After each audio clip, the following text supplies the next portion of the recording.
Hello everyone, एक बार फिर से आपका अनुत क्लासेस में मैं अनुपम दीक्षित स्वागत करता हूं। और अपने जो लास्ट टॉपिक था एक्सरसाइज 2.1 और उसके बाद हम लोगों ने relation between zeros and coefficient of variables के लिए प्रूव करके आपको बताया, ठीक है।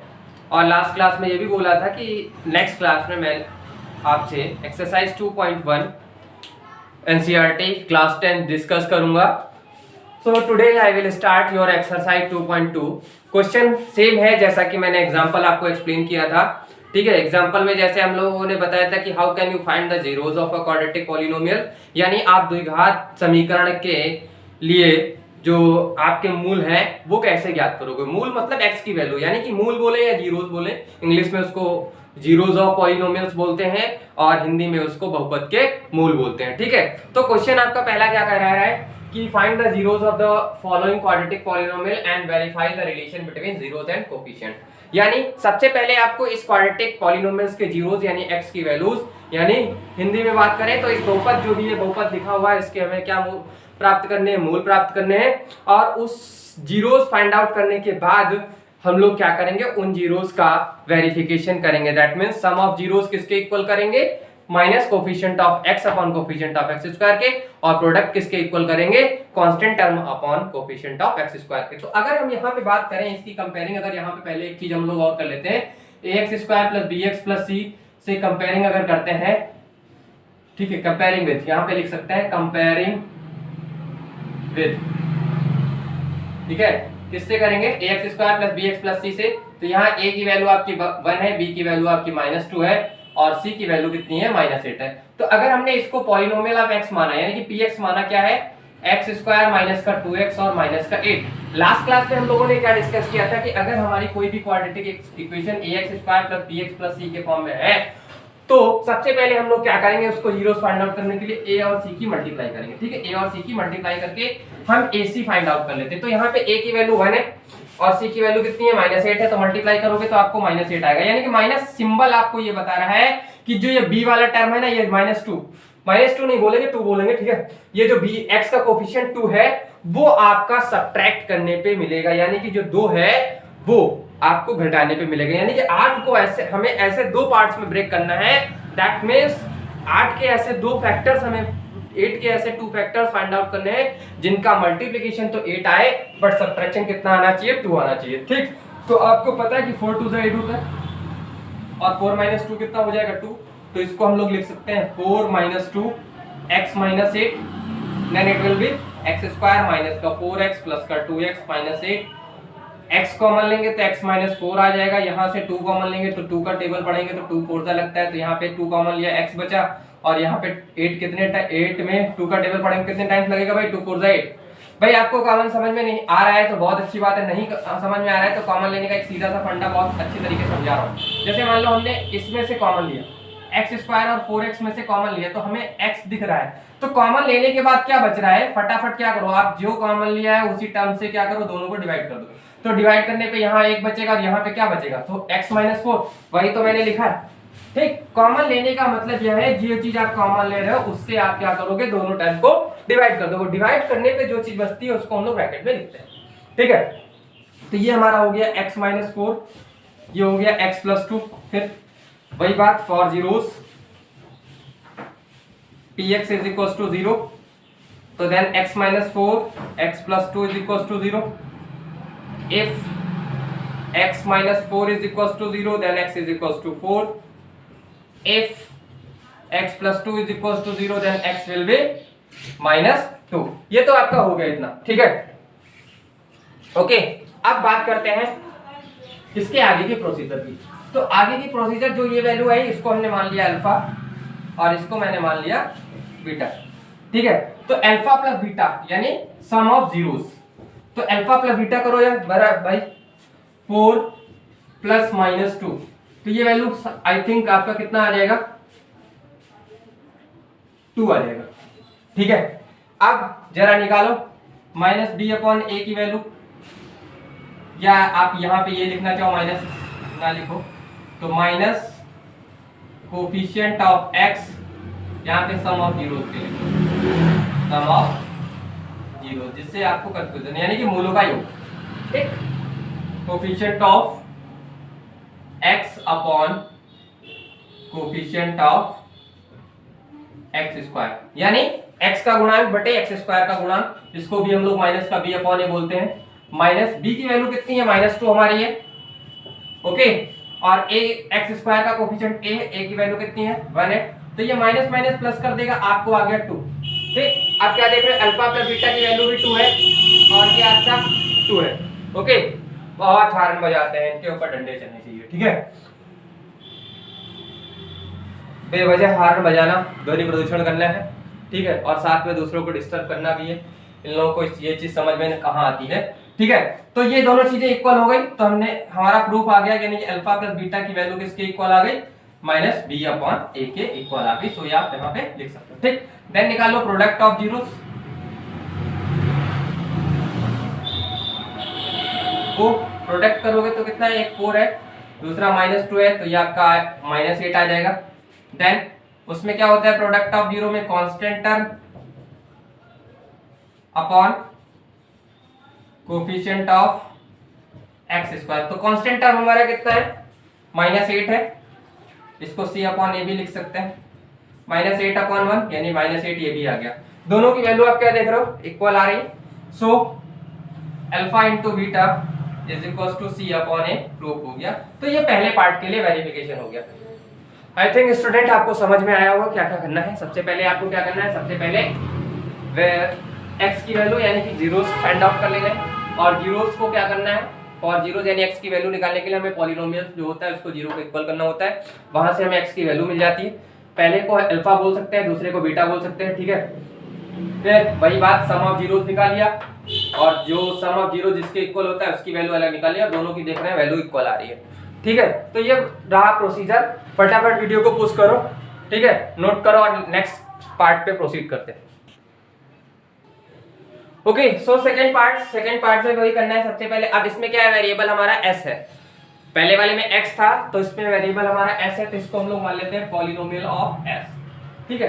तो जरा से इसको सॉल्व करोगे, आप इसको क्या देख रहे हो, एक तो ये क्वाड्रेटिक फॉर्मूले से भी सॉल्व हो सकता है, ठीक है, मतलब जो हम लोग इस मिडिल टर्म को स्प्लिट करते हैं क्वाड्रेटिक फार्मूला, तो ये नहीं होता है, वो श्रीधराचार्य होता है, वो चैप्टर 4 में हम लोग डिस्कस करेंगे, ठीक है। यानी पहला मेथड तो ये है कि हम मिडिल टर्म को स्प्लिट करके निकाल सकते हैं। दूसरा मेथड, एक चीज और यहाँ पे हमको दिखाई दे रही है कि अगर हम लोगों ने आइडेंटिटी पढ़ी हो, तो ये हमारा क्या दिख रहा है, 2s का होल स्क्वायर, इस 1 को हम 1 का स्क्वायर लिख सकते हैं, और इसको इस फॉर्म में भी लिख सकते हैं, ठीक है। तो ये हो गया a स्क्वायर, ये हो गया b स्क्वायर, ये हो गया -2b, यानी कि a स्क्वायर -2ab, और ये b स्क्वायर के फॉर्म में दिख रहा है। तो कहने का मीन्स जब इस तरीके से मिल जाता है कुछ, तो हम उसको क्या बोलते हैं, अगर a square -2ab plus b square को हम लोग क्या लिख सकते हैं, a माइनस b का होल स्क्वायर। तो a की जगह हमारा है 2s और b की जगह कितना माइनस मतलब 1 है, ठीक है। तो इसको आप ऐसे लिखोगे 2s - 1 देन 2s - 1, यानी कि दोनों सेम फैक्टर आ गए। फॉर जीरोस ts यानी पॉलिनोमियल ऑफ s = 0, तो जब 2s - 1 = 0 करोगे तो s = 1/2, इसमें भी मिल जाएगा। 2s - 1 दूसरा करोगे तो यहाँ से भी s = 1/2 मिल जाएगा, ठीक है। तो पहले वाले को आप अल्फा मान सकते हो, दूसरे वाले को बीटा मान सकते हो। तो जरा फटाफट अल्फा प्लस बीटा निकालो। तो अल्फा प्लस बीटा निकालोगे तो यानी कि 1/2 + 1/2, तो वो आपका आ जाएगा 2/2 यानी कि 1 आ जाएगा, ठीक है। देन माइनस का b अपॉन a निकालो, तो b की वैल्यू कितनी है -4 है, a की वैल्यू कितनी है 4 है, तो ये आपका आ जाएगा 4/4 यानी ये भी 1 आ गया। तो कहने का मीन्स क्या हुआ, sum of zeros equals to minus का b अपॉन a हमारा आ गया, ठीक। Then product alpha into beta, alpha into beta करेंगे तो हमारा अल्फा कितना है 1/2 है, बीटा भी 1/2 है, तो 1/2 × 1/2 करेंगे तो 1/4 हो जाएगा। Then c upon a constant term upon coefficient of s square निकालोगे तो कांस्टेंट 1 है, a की वैल्यू 4 है, तो यहां से हमें मिल गया कि alpha into beta equals to c upon a आ गया, ठीक है। सो यहाँ पे सो लिख सकते हैं अतः, ठीक है। तो ये हो गया सेकंड पार्ट्स का एक्सप्लेनेशन। थोड़ा सा स्पीड फास्ट रखी है, अगर स्पीड में कोई प्रॉब्लम आ रही है तो बोल देना, थोड़ा धीरे धीरे कर लेंगे, ठीक है। क्या किया एक बार फिर से समझते हैं इस क्वेश्चन को। 4s square minus 4s plus 1, थोड़ा सा हमें समझ में आया कि यहाँ पे आइडेंटिटी हमारी लिख सकती है। क्यों लग सकती है? क्योंकि 4s को हम लिख सकते हैं 2s का होल स्क्वायर, ठीक।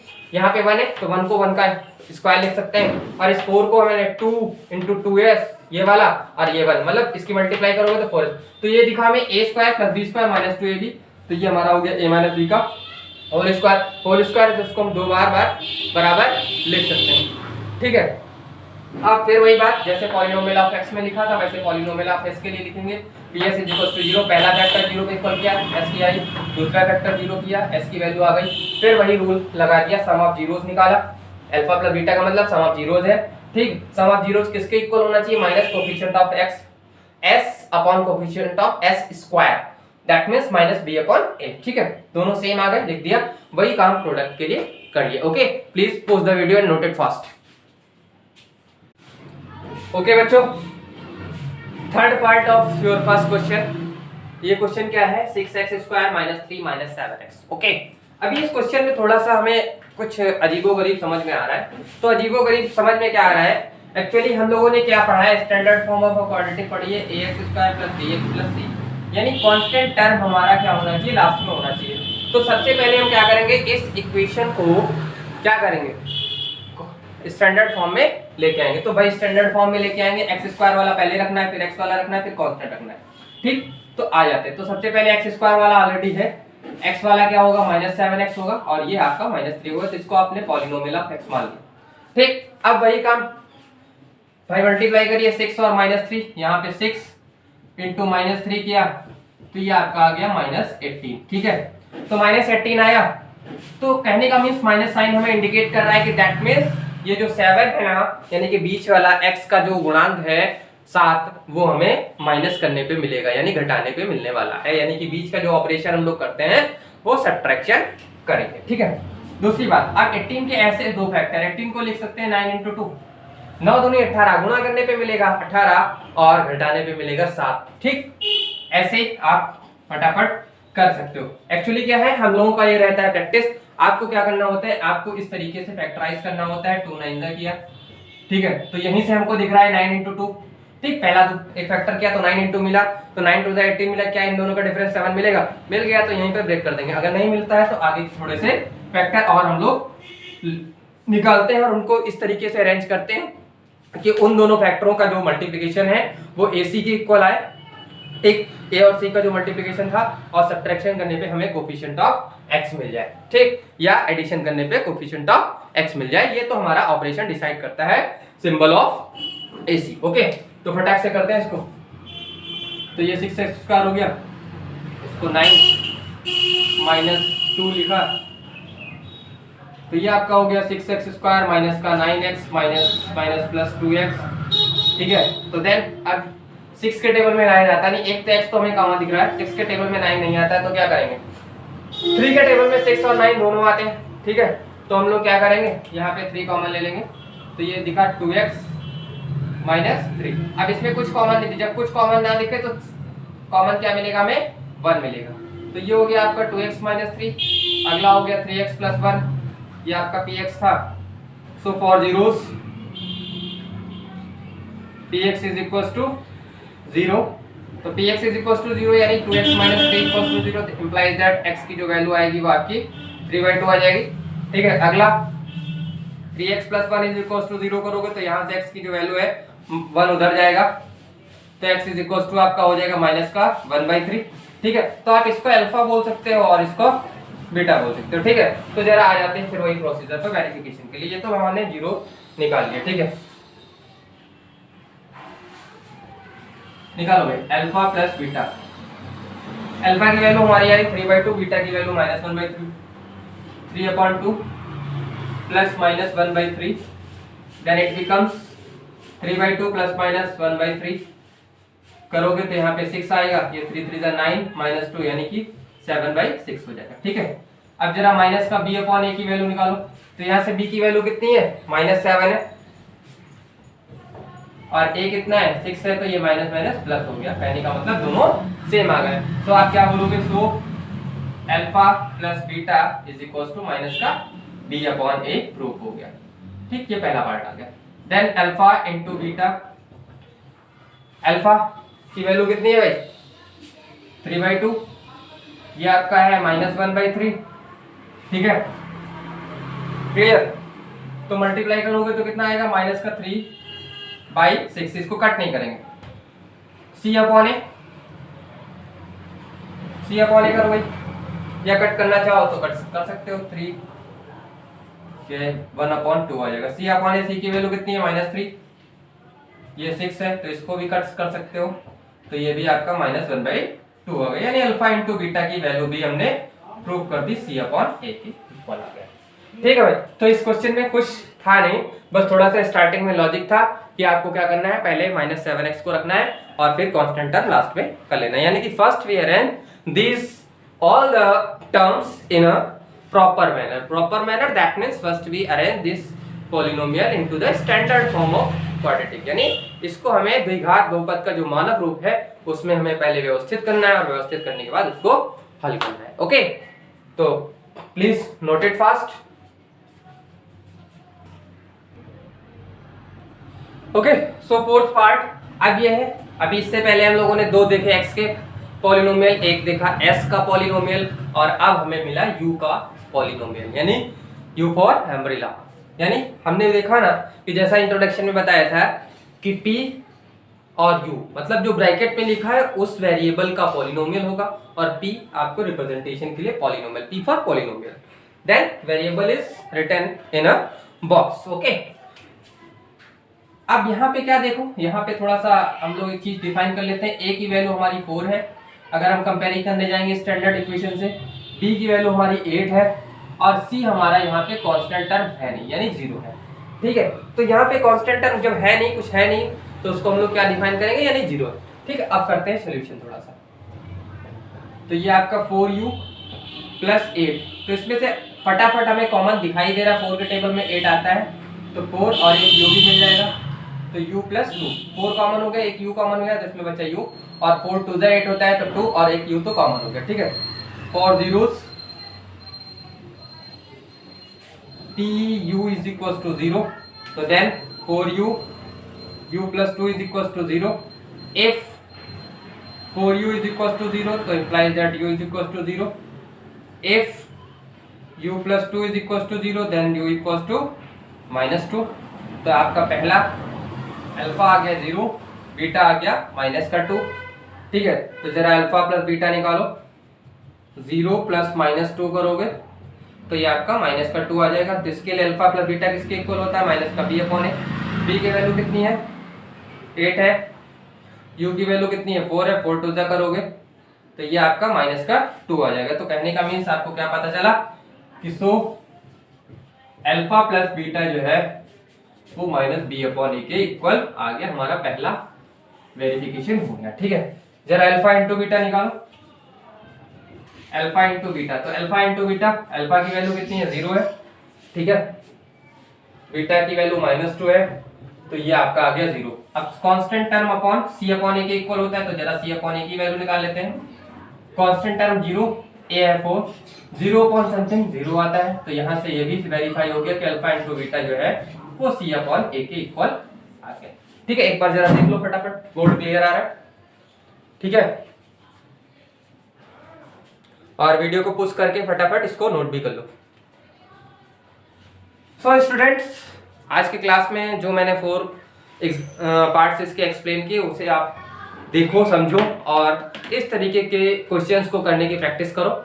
इस क्वेश्चन के आपके जो लेफ्ट 2 पार्ट्स हैं वो हम लोग नेक्स्ट वीडियो में करेंगे। ठीक है, और नेक्स्ट वीडियो में इसका जो सेकंड क्वेश्चन है वो भी हम लोग कंप्लीट कर लेंगे। ठीक है, तो अगर आज के सेशन में कोई प्रॉब्लम आई हो तो फिर से मैं आपसे बोल रहा हूँ कि please comments in comment section box, और उसको मैं नेक्स्ट वीडियो में दूर करने की कोशिश करूँगा। बार बार यही कह रहा हूँ कि होगा तभी जब आप चाहोगे।